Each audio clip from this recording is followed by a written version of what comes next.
আমার ভাইরা সবাই শোনো, সবাইকে সুপ্রভাত। এখন রাত, হ্যাঁ এখন রাত।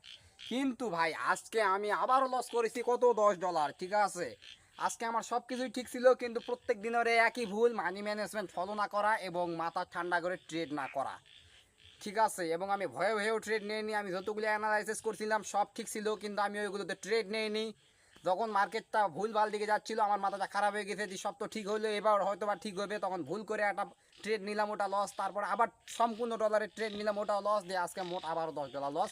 এভাবে লসের সীমা আমাদের চলে গেছে $10, আই মিন $100। আমরা ডিপোজিট করেছি মোট এরকমভাবে $100। আমি যতবারে ডলার লস করি ততবার আমাকে ভালো লাগে, কারণ আমি ততবারে মনে করি যে আমি নতুন কিছু শিখতেছি।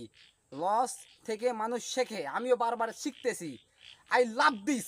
আমি চাই যে আমি আরও লস করি, লস করবো $1,000, $2,000, $3,000, $5,000 যাক, কিন্তু যখন প্রফিটেবল হব তখন একেবারে $100 কামাবো। আই মিন 100,000, আই মিন 1 কোটি, 10 কোটি, 15 কোটি, 100 কোটিও হতে পারে।